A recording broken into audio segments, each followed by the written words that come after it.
Good evening, everyone.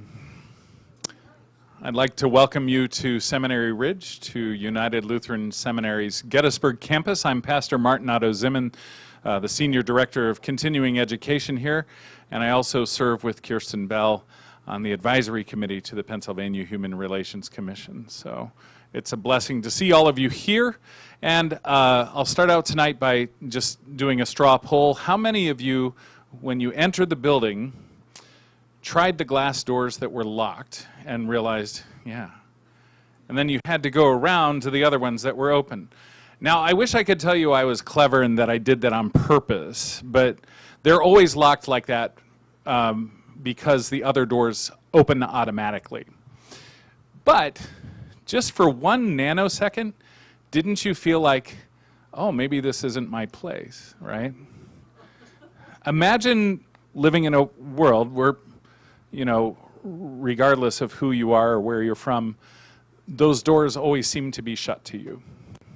And that's part of the reason why we need to be here tonight, to hear each other's information, to network.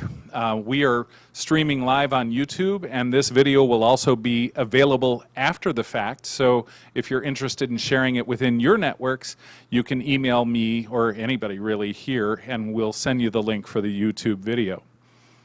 And without any further ado, let's get into it. I'm going to welcome Adrian Garcia from the Pennsylvania Human Relations Commission.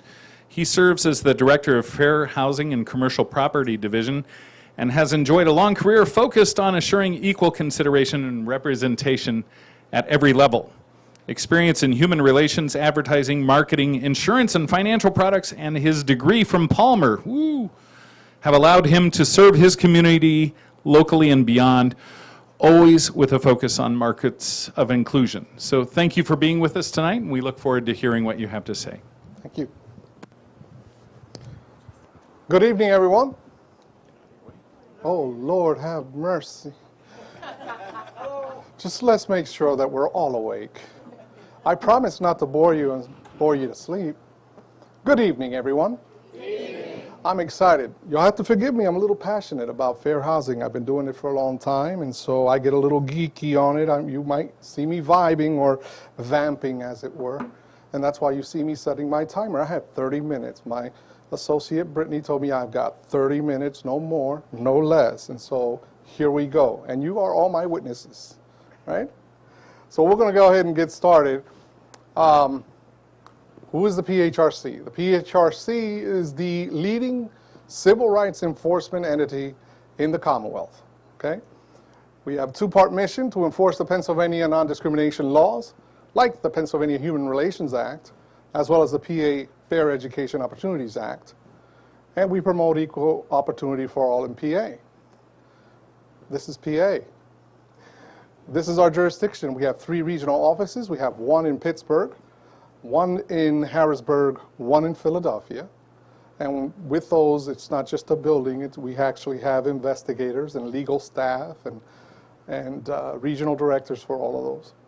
So some of the non-discrimination laws in Pennsylvania: the Human Relations Act, obviously protections in employment, housing, which we're going to focus on today, commercial property, public accommodation, primary and secondary education, and of course the PA Fair Education Opportunities Act handles the post-secondary education. So the fair housing laws that we focus on are the Federal Fair Housing Act, Section 504, the Rehabilitation Act, and the Americans with Disabilities Act. And I wish I had a lot more time. I'd get into the nuances of that and how that intersects when you get into a multifamily. Promised 30 minutes, so here we go. Also, the Pennsylvania Human Relations Act. What you can see here is you can see the federal code, right? Then you have the state code, which expands protections a little bit more. Then you get into local protections. So I always tell people, check your local protections, because they will expand and they will have more protections that are not within the federal code. Give you an example. Philadelphia, State Farm, they have, State College has source of income protection, whereas it's not part of the federal code, and it's not part of the state code either, okay? So what do fair housing laws cover? The sale, rental of housing Housing-related transactions, so that's appraisals, that's lending, refi, right? The banking industry. Types of housing that it covers: apartments, single-family homes, mobile home parks, condominiums, public housing, nursing homes, dormitories, and yes, there are more, because there are some shelters that would be covered under that. Somebody asked me the other day, well, wait a minute, what about Airbnb? I'll point you back to my title, Fair Housing Director, Fair Housing and Commercial Property. So if it's not covered under fair housing, I'm going to get you on the commercial property. If I can't get you on commercial property, we're going to get you on public accommodation, because it's for the public.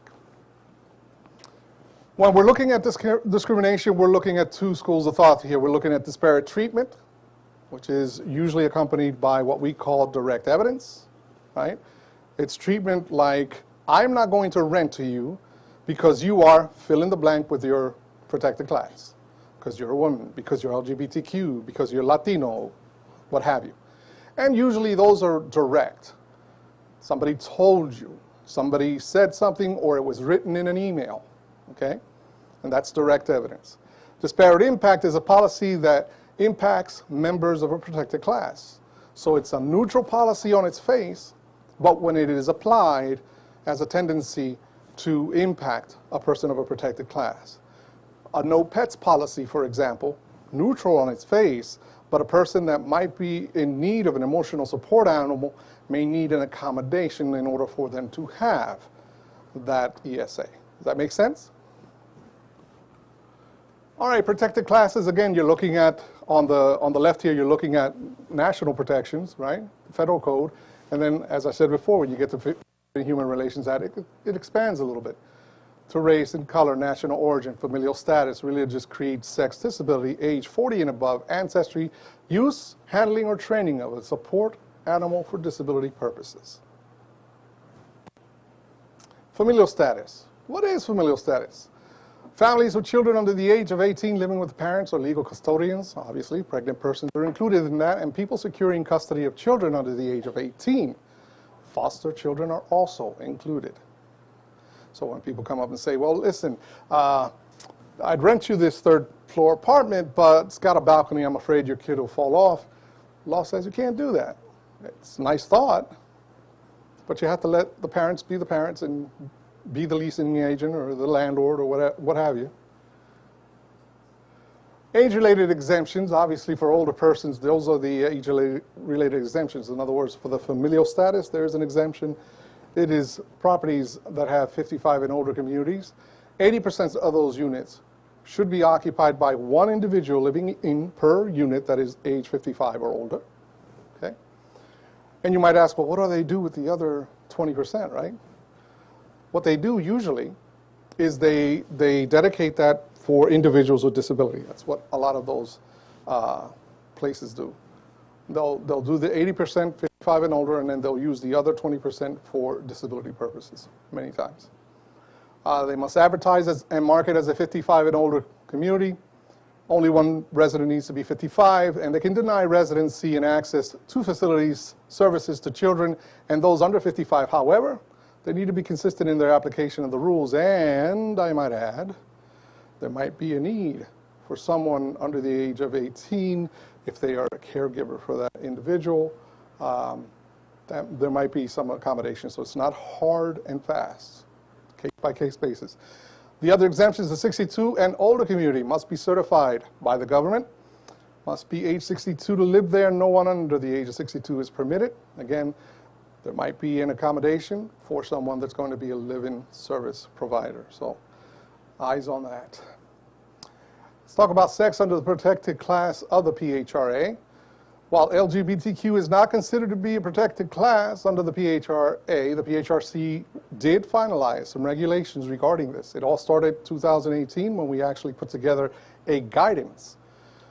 Given all the case law that was coming out nationally, where people were making decisions in employment and housing based on their perception of who a particular person or sex should be with, or how they should dress, how they should act, who they should marry.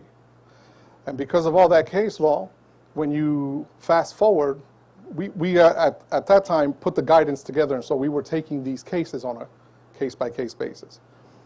But then fast forward to 2022, when the Supreme Court handed down the decision Bostock v. Clayton, where they basically said it would be discriminatory to discriminate against an individual because of their sex assigned at birth, sexual orientation, transgender identity, gender transition, gender identity, and/or gender expression.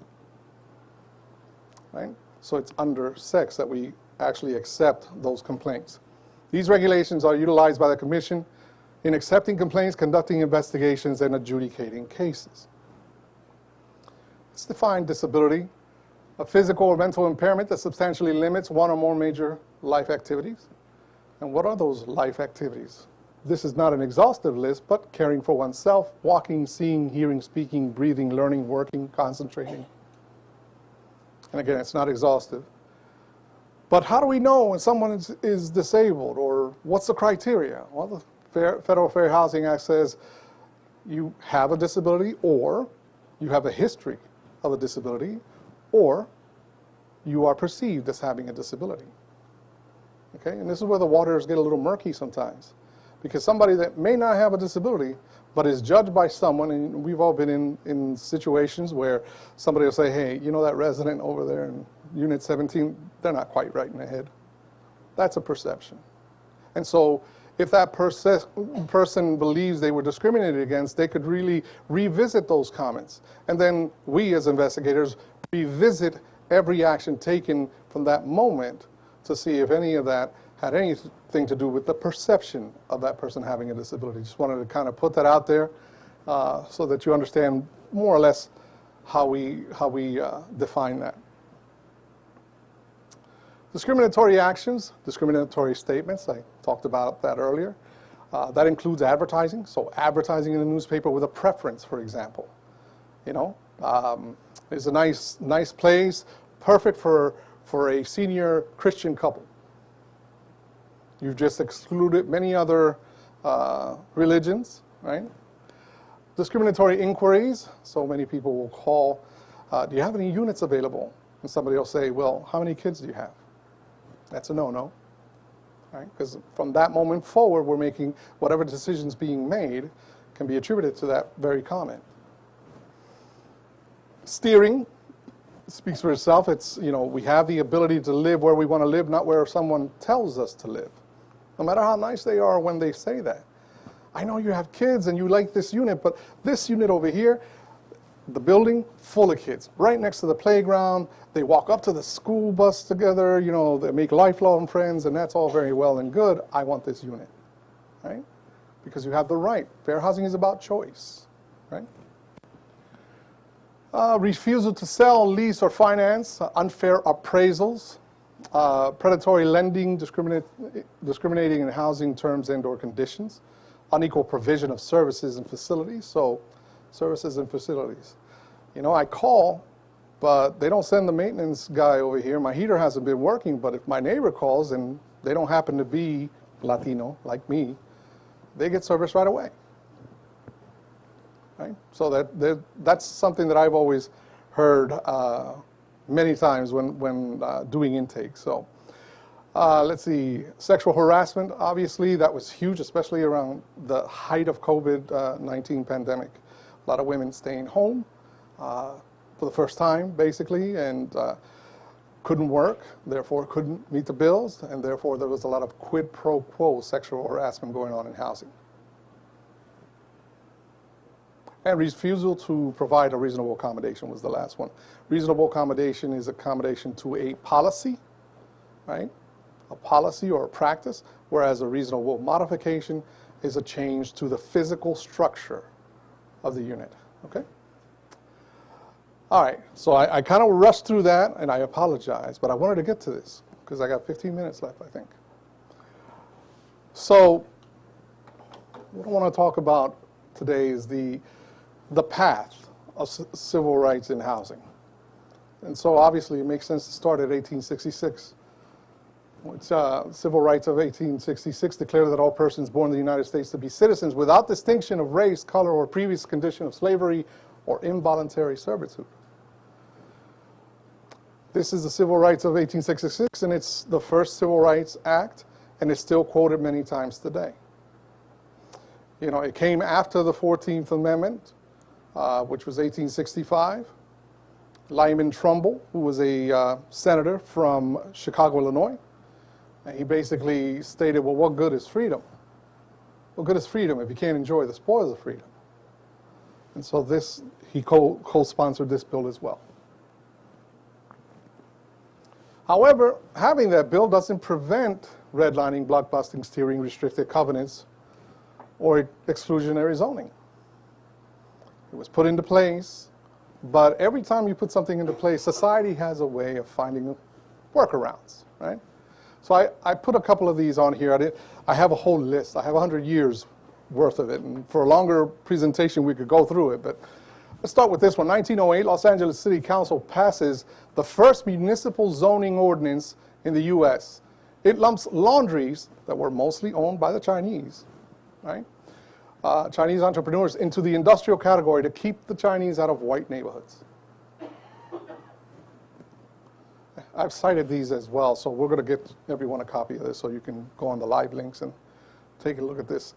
Let's look at another one. 1917, Buchanan v. Warley Supreme Court rules that zoning ordinance in Louisville, Kentucky prohibiting the sale of a property in a white neighborhood to black buyer and vice versa is unconstitutional. There's a step in the right direction, right? But then you got 1924, the U.S. Commerce Department publishes the Standard State Zoning Enabling Act, a model law for U.S. states to promote zoning regulations. 55,000 of these were sold, and 19 states passed laws according to it. You know what the problem with this is? That the advisory board that put that together was made up of a bunch of segregationists. So it doesn't work out that way. Then we go up to 1934. Now, we already have the zoning in there. We already have 19 states that have bought it, and then since then, to 1934, more have bought into it. It became the standard. 1934, the Federal Fair Housing Administration created to boost the home ownership during the Great Depression. The FHA insures home mortgages, but only for houses well inside boundaries of white neighborhoods. This led to the redlining. Right?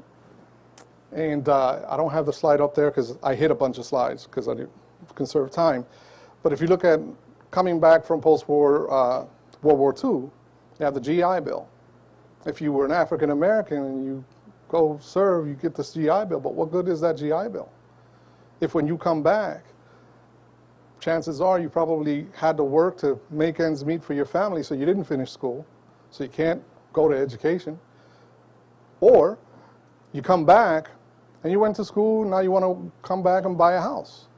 But they're not going to lend you the money, and you certainly aren't going to buy it in some of those red-lined areas. This is where that wealth gap begins to happen. And I know we talk about it in terms of, well, you know, everybody has equal opportunity. That's what everybody tells me. We're going to talk about why sometimes equal doesn't translate to fair. 1964, the Civil Rights Act of 1964 prohibits discrimination on the basis of race, color, religion, sex, national origin. And then provisions of this Civil Rights Act forbade discrimination on the basis of sex as well as race in hiring, promoting, and firing. So, the Fair Housing Act. When we look at the Fair Housing Act, there are two provisions to the Fair Housing Act. The first provision is to prevent discrimination, to prohibit discrimination, as it were. The Fair Housing Act protects people from discrimination when they are renting, buying a home, getting a mortgage, seeking housing assistance, or engaging in other housing-related activities. Additional protections apply in federally assisted housing. That's the first goal. How many of you knew that the Fair Housing Act had two goals? Please raise your hand if you did know. The second goal is called affirmatively furthering fair housing. It is supposed to reverse housing discrimination. What? Adrian, you got to be kidding. Yeah, believe it or not. From the moment they wrote this Civil Rights Act of 1968, this was part of the entire law. However, it wasn't until 2015 when the Obama administration actually came up and said, we need to define what affirmatively furthering fair housing is. And so they came up with this definition: taking meaningful actions in addition to combating discrimination. So we took care of the first goal, which I would say is the reactive portion of Fair Housing Act. This is supposed to be the proactive portion of the Fair Housing Act. So taking meaningful actions in addition to combating discrimination that overcome patterns of segregation and foster inclusive communities free from barriers that restrict access to opportunity based on protected classes. Now, think back to the 1934. This is why that was put in there from the very beginning. Unfortunately, the way the law is written, it almost puts all the responsibility squarely on the shoulders of HUD. And while it does, when you start looking at all the funding streams that HUD provides, you come to realize that it literally is taking a village to deal with affirmatively furthering fair housing. I always like to explain it this way, so bear with me if you've seen this before. We're going to run a race. We're going to go one lap around this track. Okay? On the surface, when we look at this, we're all lined up, shoulder to shoulder, same blocks, all behind the same line. So we've got an equal start. However, anyone that's ever run track and field knows that if you're going to run one lap around, this is not equal. Because the person on the inside track is actually running a shorter distance than the one progressively to his right. From 2 all the way to 8, they're running a longer distance. So in this particular example, we have a barrier. The barrier is distance. That's why we have to stagger the lanes.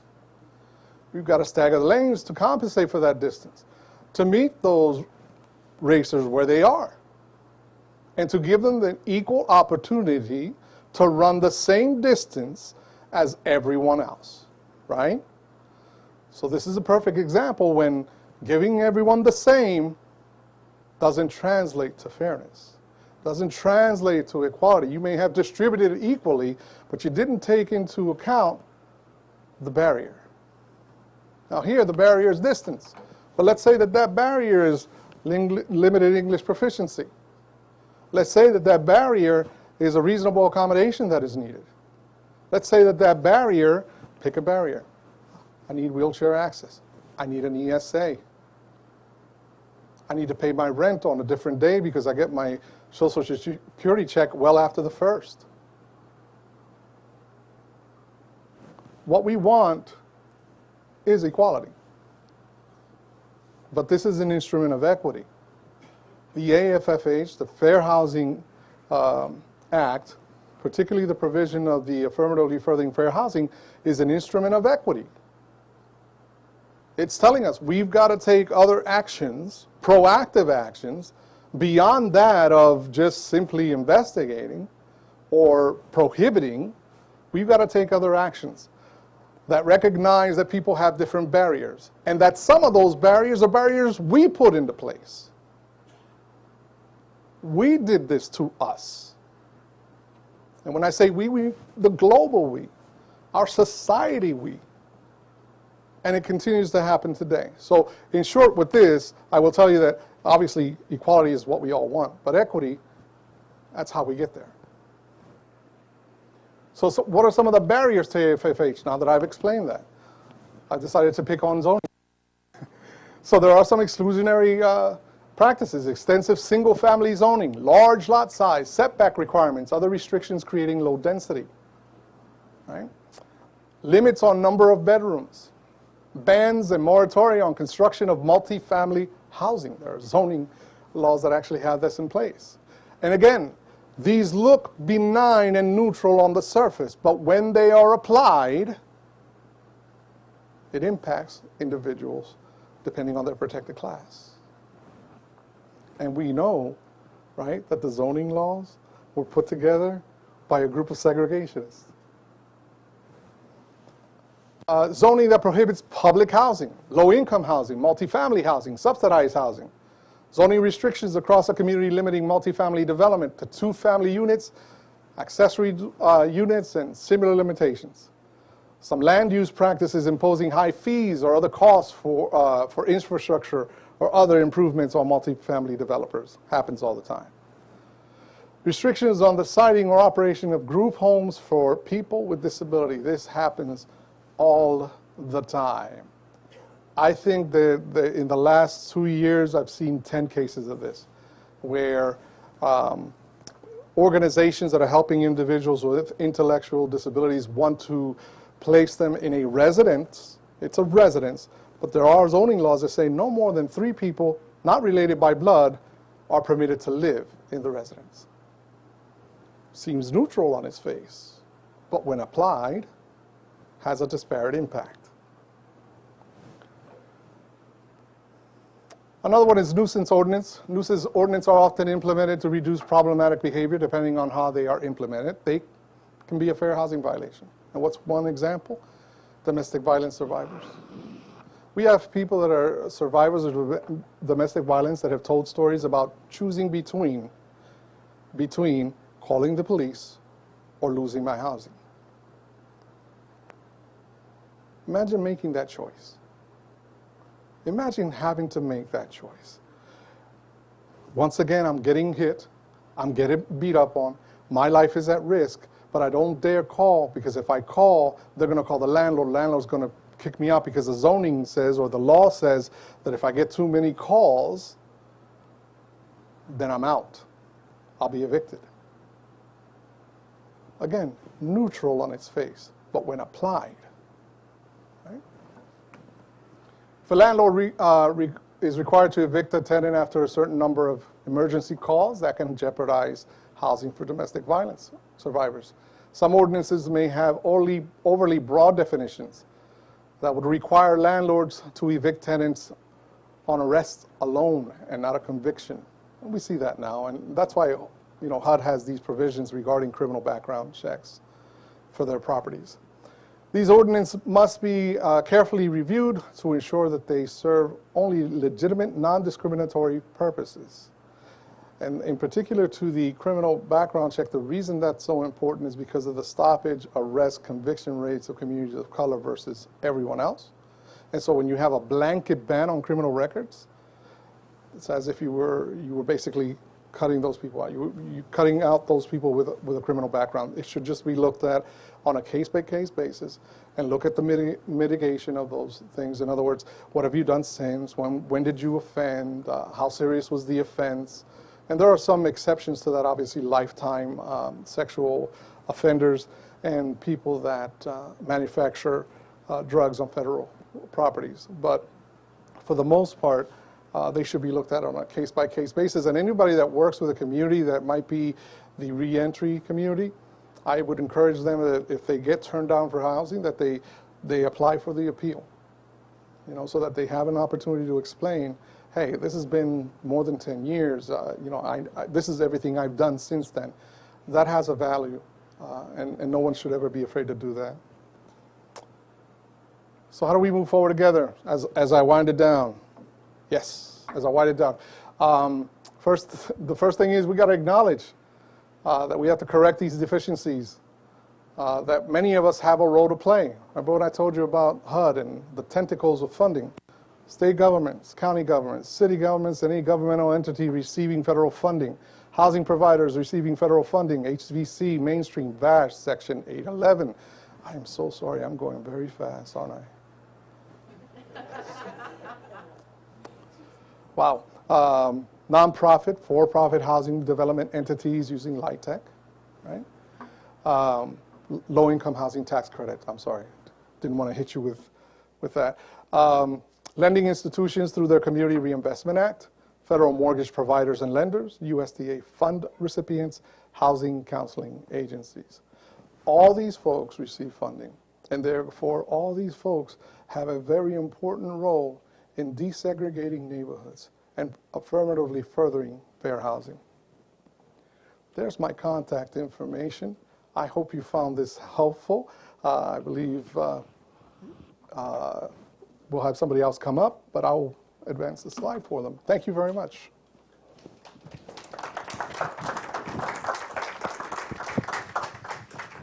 Thank you, Adrian. That was well worth the price of admission right there. I'm going to invite Mark Unger to come forward. Mark is with Tenfold. He's the program manager, which serves as a trusted community partner offering a broader continuum of services to address homelessness, to affordable rental housing, to home ownership, and the creation of new housing units through the Tenfold community lending. Mark, thank you for being with us this evening.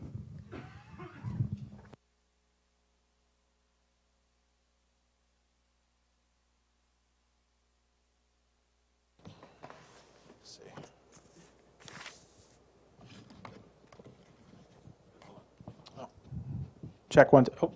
Hi, everyone. Pleasure to be here. Like Martin said, I'm Mark Unger. I'm the long name is York Rental Stability Network Manager, but for most folks, I just go by Program Manager. It's a little easier. I serve York and Adams County for Tenfold. So I just want to take a minute to talk about who Tenfold is. So Tenfold is a comprehensive housing nonprofit headquartered in Lancaster County, but we serve a broader service area in central Pennsylvania. We also have a satellite office in York City, which serves our Adams County communities. We do serve on a broad continuum of services. In Adams County, we have our Housing Rights and Resources Center, which educates and advocates on fair housing and landlord-tenant law, as well as best practices in the rental relationship, which I'll go into a little bit further tonight, as well as maintaining best practices in fair housing for the home sale market as well. We consult with landlords, tenants, service providers, municipal officials, and concerned community members. We are available to the public at no cost through consultations over the phone, email, text. We also provide publications through our landlord and tenant guide. I have a few copies outside. It's available in 13 languages online. And we also provide workshops, similar to Mr. Garcia's fair housing. We also provide renting what you should know, housing location, and financial workshops as well. So I just want to take a brief moment to talk about two other departments, and then I'll come back to housing rights and resources. We also have our Financial Empowerment Center, which serves Lebanon, Lancaster, York, and Adams County.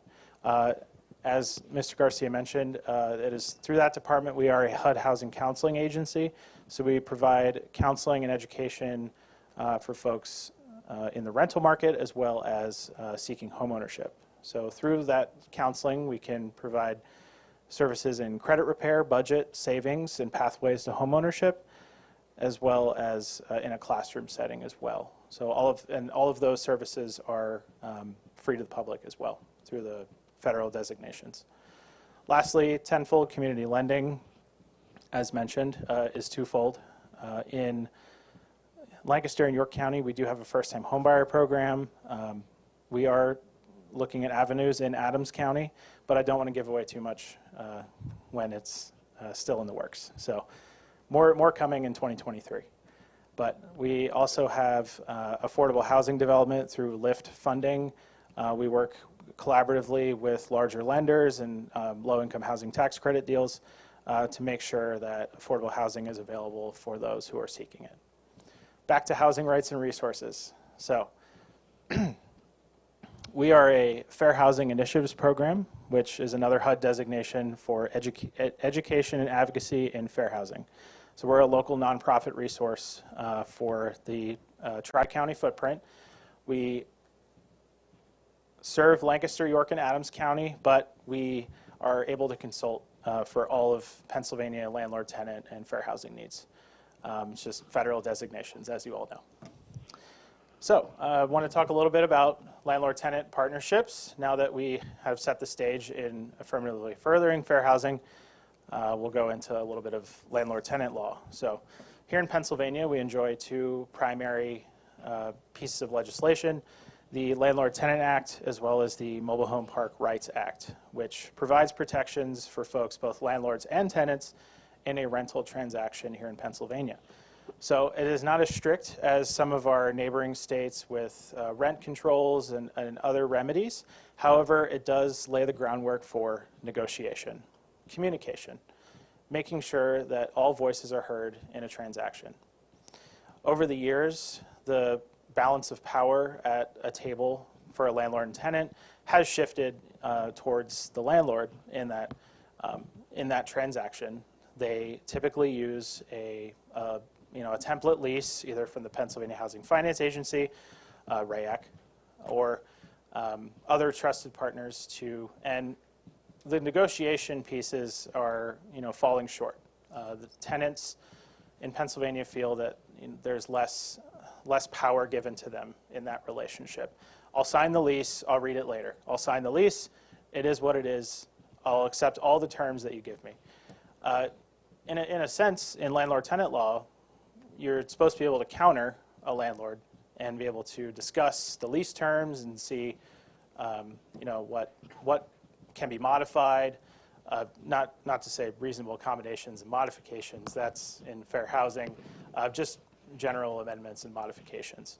So, in order to kind of reestablish that balance, if you will, Tenfold strives to support landlords and tenants through third-party advocacy and consultation regardless of the player in the transaction. We do this through consultation on lease reviews, really combing through every aspect of a lease agreement with folks from page 1 to page 46, regardless of how long the lease is. And this could be, smaller landlords who are putting together their first lease and just want to make sure that all their T's are dotted, or T's are crossed and I's are dotted. Yep. I's are crossed now. Yeah. So we make sure they don't do that, basically. And so before I go any further on that, I do want to mention that Tenfold is not a legal agency, and we do not provide legal advice. But through our FIP designation, we can give a good faith reading of both fair housing and landlord-tenant law here in Pennsylvania. So when I say we do a lease review and make sure everything looks okay, we're doing that through a fair housing lens as well as a good faith reading of landlord-tenant. So we always defer to our legal partners for actionable advice in those regards. So we do provide that. We also provide mediation strategies through our informal housing resolutions, which brings both parties to the table to focus on communication. It removes all balance shifts and focuses on the two humans at the table. Use a 5-point strategy in mediation in order to, ensure that everyone is heard and you come to an equitable agreement. And we provide those informal housing resolutions for landlords and tenants at no cost to either party. Generally, Lancaster and York County, formal mediation, you're looking at $180. Informal housing resolutions are admissible if needed in a court setting. However, typically if parties are going into that conversation, it won't need to go that far. So with that, I do just have a few written remarks here. With the altruistic appeal out of the way, let's get down to the brass tacks. Disputes, miscommunication, arrearages, court filings, constables, lockouts. For landlords, these buzzwords are part of the real estate business, status quo. However, when a tenant finds out they have an eviction court hearing, it shakes the household's foundation and creates uncertainty in one pillar of human survival, adequate shelter. I don't claim that every situation with an eviction filing, arrearages, breaches of leases, in the eviction filings are wholly avoidable. However, landlord-tenant law does provide that straightforward procedure in an eviction to ensure that a landlord can retrieve their property. What I do observe is one key buzzword from those 5 that kind of overshadows most eviction processes: miscommunication. Why is rent late in February? There seems to be other tenants complaining about this household. What's going on? The first floor household forgot to cut the grass this week, and the HOA just sent me another fine. These are some of the questions landlords ask themselves before cutting the check for the filing fees and going to the local magistrate. But are the questions answered if the first solution is going straight to eviction? No. Communication can be difficult, especially when all duties are assigned to a property manager and the owner is trying to keep a professional distance. How do you work with a tenant in a bind without showing favoritism or bias?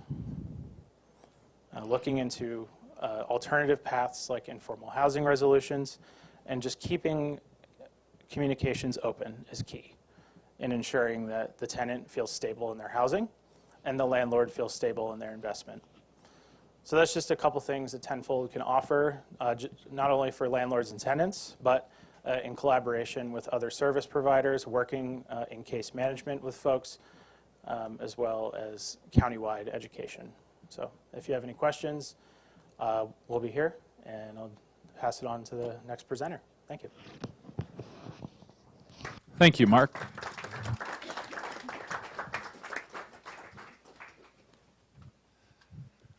I'm going to introduce some local fair housing resources now. Janet Riggs is the retired president of Gettysburg College, and she serves as the chair of the Gettysburg Human Relations Commission. Janet?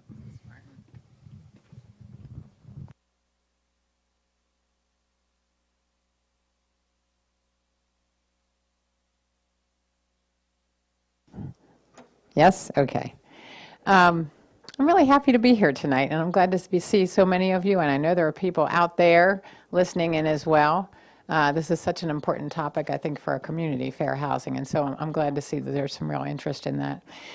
In December 2020, the Gettysburg Borough Council adopted a non-discrimination ordinance, which was a wonderful move on the part of the council. It was designed to protect folks from discrimination in the areas of public accommodation, housing, and employment. And it was focused on a lot of the protected classes that you saw listed up there that Adrian had on the screen just a moment ago. As part of that, the borough established a Human Relations Commission shortly thereafter. This was the spring now of 2021. And I was delighted, I think that's the right word, privileged, maybe that's a better word, privileged to be asked to serve on that, and I'm now the chair of that group. Our mission is really twofold. One is to educate members of the borough about their rights and responsibilities as citizens with relationship to this ordinance. And the second is to help mediate any complaints as they might come in. If there are complaints about discrimination in these areas, public accommodation, housing, and employment. I think we all agree that if we can mediate a problem at the local level, it's to everyone's benefit. And we are very fortunate to have a relationship with the mediation services of Adams County. Our group received a little training from them, and they are on hand to help us out when a problem arises. So that's been a wonderful relationship. Our commission is small. As I said, I'm the chair. Many of you here probably know the other members of the commission. Tori Moses is the vice chair. The secretary is Jenny Dillon. Janelle Wursberger also serves on the commission, as does our newest member, Pastor Caleb McClure, and Scott Hancock serves as an alternate. So if any of you ever run into any of these individuals or have questions, feel free to connect with any one of them. To this point, we've been primarily focused on education. We've tried to do a lot of outreach to help people understand what this ordinance means for our community, and it is limited to the borough, I will say, and also to understand that there's a place to go if they need a place to go. So we've had an article in the Gettysburg Times. We've put notices in the borough newsletter, in the Steinway Business District newsletter, Chamber of Commerce newsletter. We really tried to get around. We also have brochures that you will see out on the tables there in both English and Spanish that we've tried to distribute to various places in the community. And we've talked to representatives from various organizations, SCAP, Manos Unidas, CARES, and so on. So we're trying to do a lot of outreach, and you can now help us to do that in this community. I'll also say there's a lot of information available on the borough's website, again, both in English and Spanish. And And that is really meant to help guide people who have a complaint. There's a clear process laid out there for bringing up a complaint to us, again, both in English and Spanish. And also, there's a way to connect with members of the commission right there on the website. So if someone has a complaint and they're not quite sure what to do or whether it really is something they should bring forward, anyone is welcome to contact any one of us at any time for some advice and guidance. So it's been kind of an adventure so far. We're still feeling our way, but I'm very proud of the Gettysburg Borough for having taken this action. I think it says something really terrific about the community. We're also very pleased now to have a collaborator in the Adams County Advisory Council to the Pennsylvania Human Relations Commission, which has broader reach, and I think that Martin is going to introduce Kirsten now. Thank you, Janet.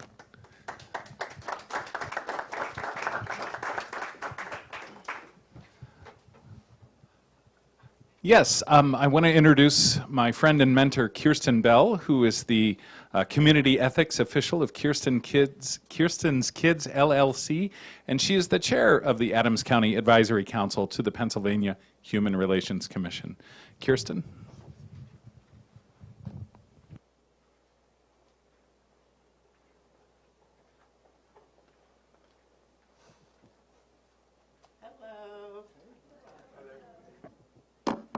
So I am Kirsten Bell.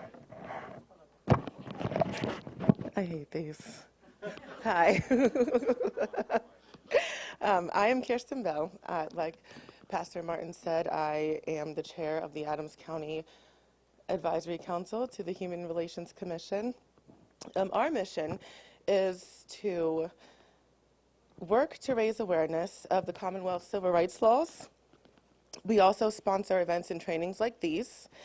We also create effective local partnerships, as Janet just mentioned, and we also make appropriate referrals as needed, as Janet just mentioned. Like with the borough's Human Relations Commission, they sometimes might make a referral if mediation is needed to the Adams County Mediation Services, but we also make those referrals depending on the incidents and the people involved and what those people involved want us to do. So we don't always just take action. We listen first and then respond. So our vision in that mission, these trainings and community events like this help us fulfill our mission. And so as our vision, the Adams County Advisory Council to PHRC, it is our vision that the people in Adams County live, work, and learn free from unlawful discrimination. And so as incidents and concerns arise within our community, people are open to come to all of our meetings. They are right here in Valentine Hall, upstairs in room 222, every third Thursday of the month at 2:30 p.m. They last usually about from 2:30 to 4. So we always have an agenda. Our meetings are always open to the public. You can always come and listen or voice your concerns, whatever the case may be. But we always work and strive to listen to our community and respond and take the necessary actions that are needed, whether that be speaking at a borough council meeting, working with the individuals involved to just receive community support and action as needed. Now, we also work alongside the Pennsylvania Human Relations Commission because whenever complaints are made, they have to be made within a 180-day window in order for them to be properly attended to, investigated, and so forth. And so we have a procedural guideline, which is called a restorative task outline, to make sure that we do the appropriate and necessary steps to make sure that timeline is met so that people can get the appropriate help that they need. And of course, we can't always make people do anything, but we encourage that people come to us, let us help them if they need help, and so that they can get to PHRC if needed. And we are always an email, a phone call away. On the PHRC website, our advisory council is listed. You will see our picture along with some of our members. All of our members aren't pictured because thankfully we are up to 12 members now and our membership is open. You are able to send me an email, kbell at my first name, KIERSTANS, KIDS, .com. So that's kbell@kirstenskids.com. You can always email me if you want more information about the council, come to a meeting, and see what we do and how we interact with the community at large. Any questions that you might have, like I said, you can always send me an email, and I thank you.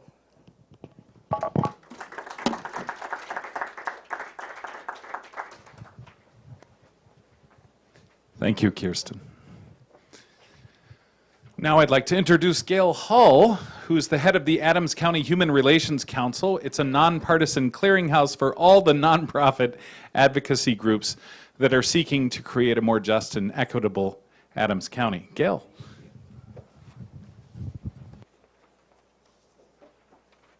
Thank you, Martin. I have my remarks written because I'm always afraid.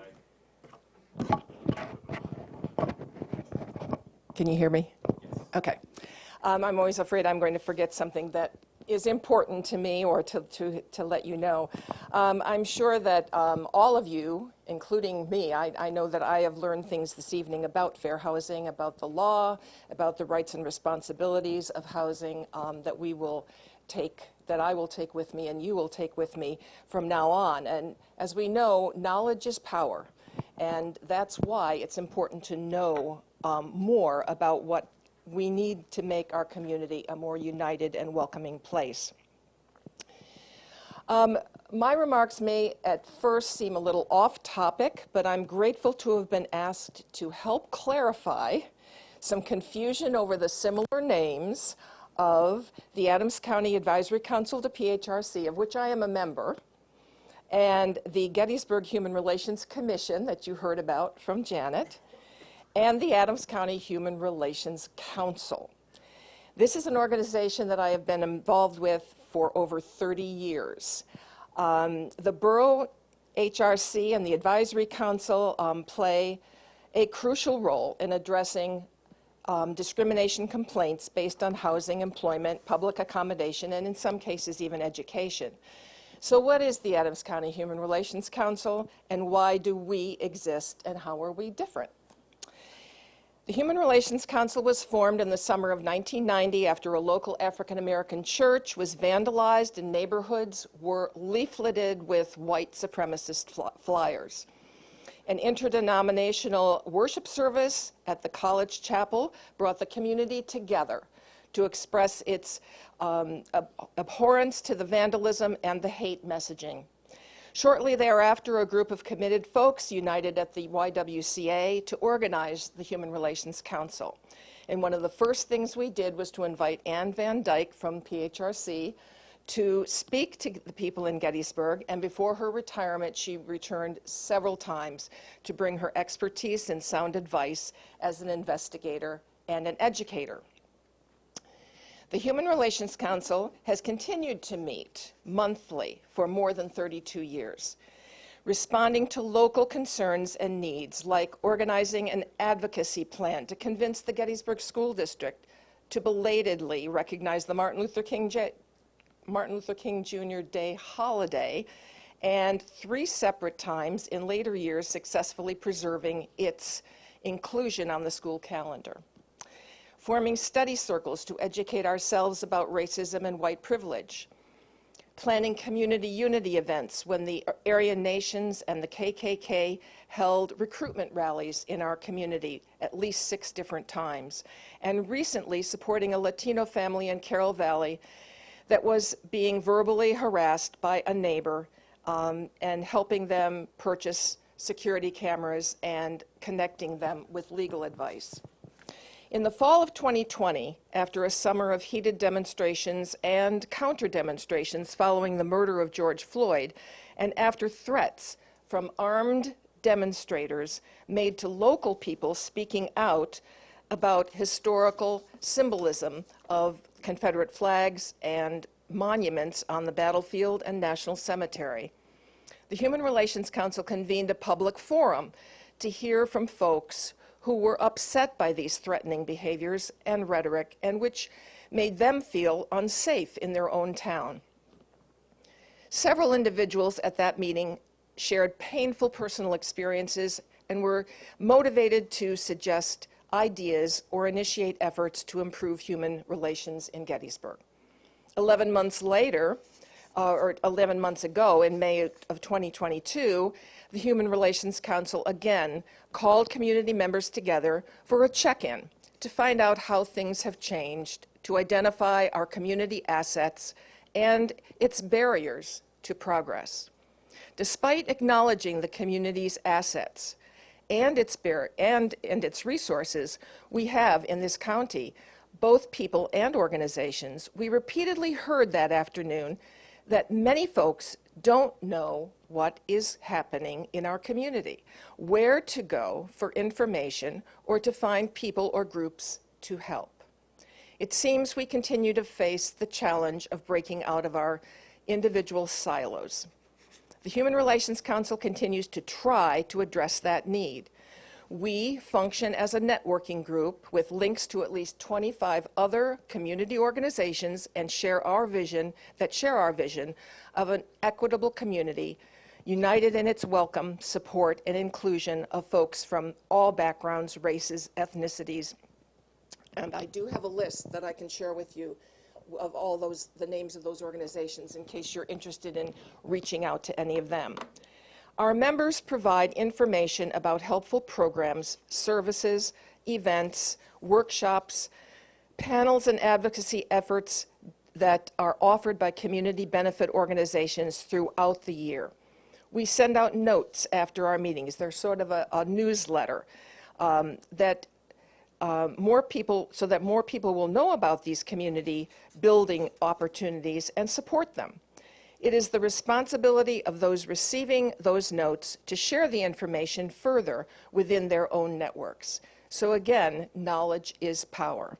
And the more we know about the efforts being made by local groups and agencies to solve local problems, to create a more equitable, just, and inclusive community, the more those efforts will succeed and strengthen the message that all people are welcome and safe and belong here. That knowledge bolsters social trust, positive human relations, which can help prevent societal diseases like racism, white supremacy, homophobia, anti-Semitism, chauvinism, and xenophobia. Anyone who shares this vision is welcome to attend our meetings on the fourth Tuesday of the month at 8:30 a.m. at the YWCA, or provide us your email address and you'll be able to receive the notes from those meetings. Or we'd love to hear information from any of the groups working on fair housing about programs or services that you would like to spread out to a larger group. Thank you again for this opportunity to explain who we are and how we are different from GHRC and the AC Advisory Council. Adams County is truly fortunate to have these three groups working together for a stronger community. Thank you, Gail.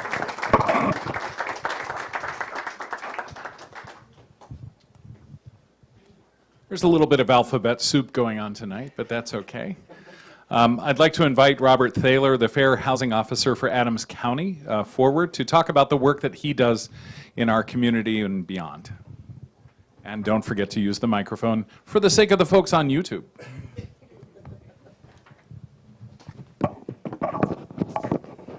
All right, good evening.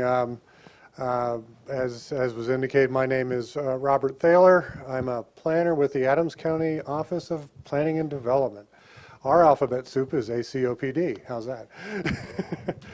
I am the appointed Fair Housing Officer for Adams County.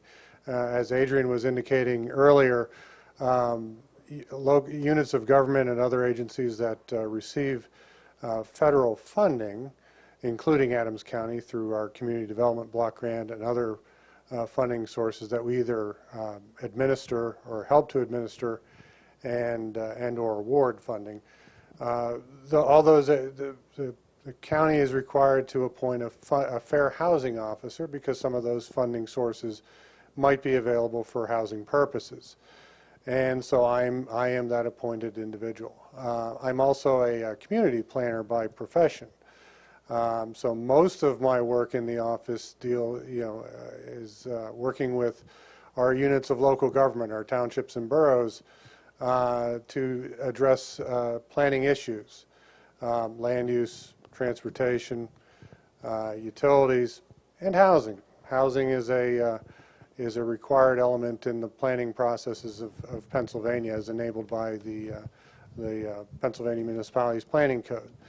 And we do take the housing requirement in our planning functions very seriously. In terms of my role as the Fair Housing Officer, I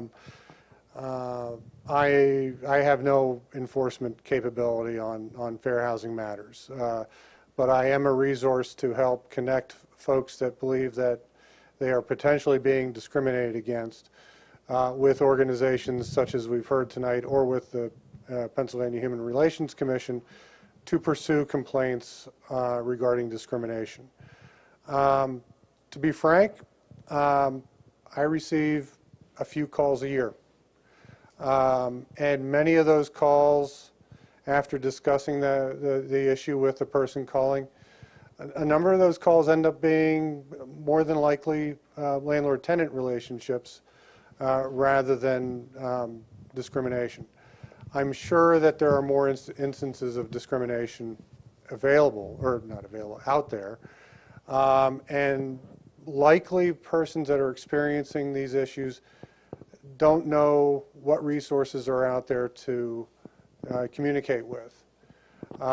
So when I was asked to come, give 5 minutes or so tonight, I viewed it as a great opportunity to put some faces and names with organizations that I know of but haven't interacted with perhaps as much as I should as the county's fair housing officer. So the couple of you that have spoken tonight, I'm going to be hitting you up after the meeting to become more attuned with what you're doing, and perhaps start attending some of your meetings. I want to be the best resource I can be for tenants or for individuals or whatever that are potentially experiencing discrimination actions within their housing choice and so forth, and make sure that I'm getting them to the right resources if indeed a situation exists. I would say one other thing, and I'm going to go back to my planning hat. As I was indicating, I do a lot of work with municipal governments, and with zoning ordinances, Adrian, and so forth. We as a planning office are completely aware of the history of zoning and the, if you want to call it, the potential exclusionary impacts that zoning might have.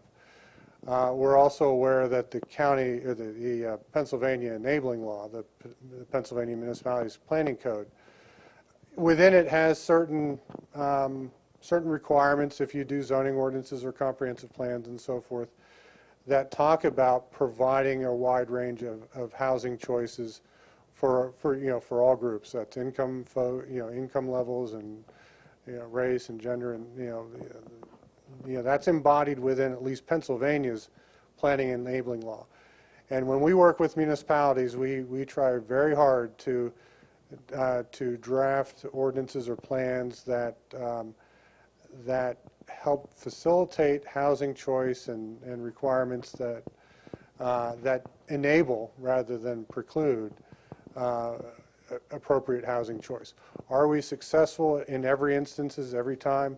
Probably not, but it is within our radar screen, and we do our best to try to make decent decisions within the planning realm and the tools we work with on housing in terms of its affordability and in terms of fair housing and so forth. So I'd like to put a little plug in for that, because we are trying to address those issues. But again, just to summarize, my role as fair housing officer I try to make sure that I'm getting folks to resources that they need to pursue complaints, and make sure that there's resources like the groups that spoke tonight to communicate with. That's where I'll leave it. Thank you. Thank you, Robert.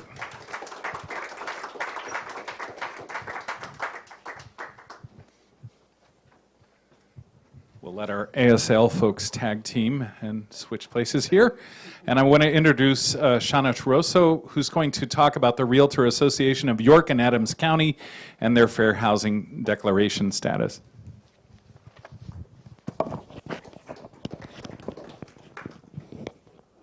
Well, good evening, everybody. I am going to apologize in advance because especially to you, so I'm going to owe you a coffee or a wine, whatever your favorite beverage of choice is, because I have a ton of material to share with you and only about 10 minutes to do so. So I'm going to talk really fast. But I'm Shauna Taroso, and I'm with the Realtors Association of York and Adams counties. And we are 1,300 member realtor organizations in our 2-county area. And our mission is to increase the real estate industry professionalism, as well as be a private property rights advocate and support the success of our members. The one thing I would share with you is when you are selecting your real estate professional, please be sure to make sure that you are working with a realtor. There are over 70,000 real estate licensees in the state of Pennsylvania, and only 38,000 of them are realtors. And why should you work with a realtor? Because in addition to needing to subscribe to all the fair housing laws in the state of Pennsylvania, realtors also subscribe to the Code of Ethics. And the Code of Ethics has an Article 10 in which we shall not deny equal professional services to any person for any reason for any of the protected classes, but additionally we spell out gender identity and sexual orientation as well.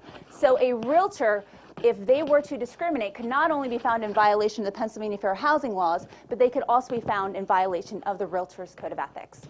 At RAAC, we also offer a consumer protection program. So if one of our members is involved in a transaction and there's an issue that arises, we assign one of our trained realtor professionals to work with those consumers to address those issues, to facilitate a resolution, or to guide them in the right direction of whether they should file a ethics complaint, mediation, if they need to file a complaint with the Pennsylvania Human Relations Commission, or if they need to file a complaint with the Pennsylvania Real Estate Commission as well. They go over all of those options with them, but we only become engaged in those issues when one of our realtor members is involved in that transaction. So I wanted to go over just really quickly, because I know what's important as part of fair housing. There are a lot of challenges that are going on in the real estate industry right now that can have implications over who is becoming homeowners. So just a little bit of background. So in 2022, there were 1,188 homes sold in Adams County for a total dollar volume of $358 million. For every home that is sold, on average, it generates an economic impact of $63,000. So every home that's sold in Pennsylvania, people who are purchasing homes, they are going to their local hardware stores. They are hiring contractors. They are purchasing furniture. They are hiring local lawn care. All those services engaged in the community. So $63,000 in a ripple effect in the community, that generated $75 million in Adams County last year. So the economic impact of homeownership is huge for this community and its overall success. So in 2022, the number of home sales decreased from 2021 from where we were. But it's important to keep in mind that 2021, that's when we set the record, largest number of homes we ever sold in 2021. Bad news going into 2022 is that the number of home sales down in the first 2 months of 2022 compared to 2023 is down 26%. There's some reasons that we're going to go over that, but I want to share that with you tonight. I think I skipped, one of my slides is missing, but one of the slides I had up here is the median home sale price. The median home sale price in Adams County was the highest median home sale price ever in 2022 at $275,000. It is an increase of 37% since 2019. In 2019, it was $200,000. It went up $75,000 in 3 years, making affordable housing in Adams County further out of reach for some of our citizens. So what are those reasons behind that? Supply and demand. We simply do not have enough homes for sale in Adams County. You can see right down here, month supply of housing inventory in February is 1.28 months. A normal supply of inventory is considered 6 to 9 months of inventory. So you can see we've been well below that amount for the past several years because there is so many home buyers who are looking to purchase a home and there's not enough supply out there. This is a chart of the active listings that are available in Adams County. This short line right here is where we are in 2023, and you can see that this is some of the lowest inventory we've ever had in the history of Adams County is happening right now, which will lead to an increase in median home sale price. What you are seeing right now is a ton of buyers in the marketplace who cannot find the home of their dreams. So you're still seeing, even though the number of home sales is down, you're still seeing multiple offers. You're still seeing several showings on properties, homes going under market in a day or two. Here's the median days on market in 2023. Right now we're at 12. A balanced market is considered 60 days. So what does that mean to home buyers out there? When you're in those multiple offer situations and you have an all cash buyer who's offering the same price as a buyer who needs to get lending, whether that be FHA, conventional lending, VA, you're looking at those two things all equal, most likely the seller is going to choose the all cash offer because there's a higher likelihood you're going to get to the settlement table with a cash offer because you don't have the contingency of going through financing. Guess who has a higher percentage of being a cash buyer in this industry? White buyers. Members of the BIPOC community have a lesser percentage of being an all-cash buyer in the community, therefore leaving some members who are not able to attain the American dream of home ownership because of their financial status. So what has been some of the reasons why we have a shortened supply of inventory in our community? Well, new home construction is definitely one of them. We call it the 4 L's. Land. We aren't producing anymore. One of the biggest things, best things about Adams County is our open space preservation. So we have to be strategic about where and how we are growing and make sure it's happening in the growth areas where infrastructure exists, but those places are becoming more and more limited. Lumber. Cost of lumber is increasing the price of a new construction home on average of $36,000 a year just in the increased lumber costs alone. Labor. We simply do not have enough skilled labor to work in the construction industry, and therefore that is driving up the cost of developing new homes. Legislation. In Texas, you can typically get a new home community in 9 months. In Pennsylvania, subdivision and land development approval process, you're looking more at 3 years. And the housing market can change on a dime. That's a lot of patient capital. That's a lot of investment going into here. There is a lot of costs tied up in our legislative process over how new homes are constructed in Pennsylvania. So here are the residential building permits here in Adams County. You can see at our peak in 2004, we had 753 homes that were constructed in that single year. And then we all know what happened during the housing market crash. We saw a huge drop-off in the new construction market down into less than 200 homes being constructed every single year in Adams County. Simply put, we've been underbuilding for over a decade. Our population has grown. We simply haven't been keeping up with the demand that's necessary to house the people who need to be residents here in Adams County as well. Interest rates. So, when we look at this chart, my parents would say anybody who's complaining about a 6.75% interest rate today is crazy because they purchased a home in 1985 and they paid 15%. So they think 6.75 is a bargain, right? But if you look at the millennial home buyers, all they've seen in their adult lifetime up to this point has been less than 5%. We have been at historically low interest rates for such a long time that it has become the accepted norm. And yes, 6.75% seems like a huge increase. If we look at 2021 alone, when we started off the year in January and February at interest rates at a 3%, and we ended the year at over a 6% in interest rates, that is a huge increase in one particular year. And that it adds hundreds of dollars to the monthly payment that someone who took out financing, therefore making those individuals all of a sudden unable to afford their home because the interest rates have priced them out of the marketplace. So why is home ownership so important to our overall community? Because it is the #1 way to generate wealth in this country. Hands down, no arguments. The median wealth of someone who is a homeowner is $254,000 versus the median wealth for someone who is a renter is $6,270. The best way to generate wealth is to get more people into responsible homeownership. Can't say it enough. But there are delays in individuals becoming homeowners. More college students, because of their burdens of their student debt, aren't able to get into homeownership at younger ages because their student loan ratios are too high. There are great programs that Tenfold has available. They offer first-time home buying counseling that educate individuals on how they can get on the path to home ownership. My encouragement to all of you is to start talking to your children and grandchildren today about becoming a homeowner and how they can get into home ownership responsibly, because it is the #1 wealth generator in our country. So how are we doing here in Adams County? One of the biggest gaps in our country is race and home ownership. And these are the classifications of race that are done by the U.S. Census. So the good news, Adams County, we are a county of homeowners. 78% of Adams County residents are homeowners. That's fantastic. Overall, 66% of homeowners in the United States. So Adams County doing well above the average here in Pennsylvania. White home ownership rate is 72% nationally. In Adams County, it's higher. It's 77% nationally. The black home ownership rate, this is good news for Adams County. Nationally, it's 43%. An Adams County black resident is 54%, meaning that there's a more higher likelihood that if you're a black resident living in Adams County, you have a higher likelihood of being a homeowner than in other parts of the country. Do we need to work on improving that number?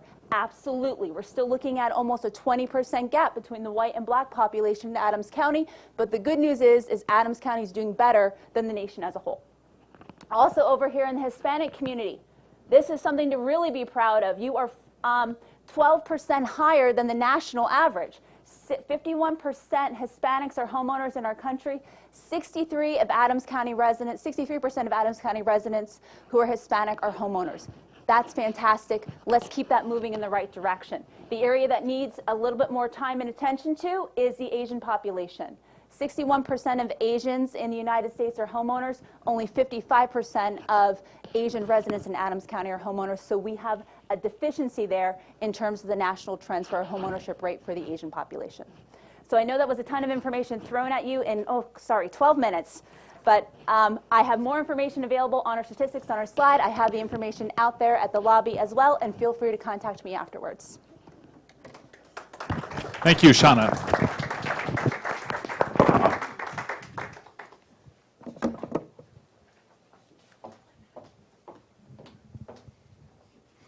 I feel a sermon coming on, but I'm gonna bite my tongue for now. But this didn't happen overnight.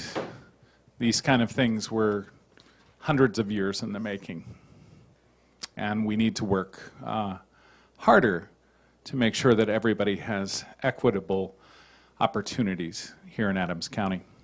But I am deeply appreciative of all that information, and it's here on the YouTube now, so we can refer to it. Thank you, Shauna. I am embarrassed to admit I don't know who is speaking for the Adams County Housing Authority this evening. Oh, you are? Oh, thank God. I was afraid we were going to have to do shadow puppets or something, but please come up and introduce yourselves, and don't forget about the microphone. Thank you.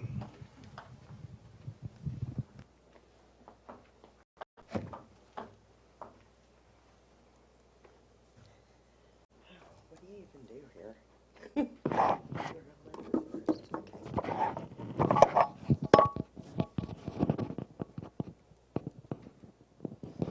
Hello, everyone. My name is Suzanne Glover, and I work for the Adams County Housing Authority. I specifically work for the Housing Choice Voucher Program. I'm an intake specialist there. So basically, what I do, I like to say I'm kind of on the front lines.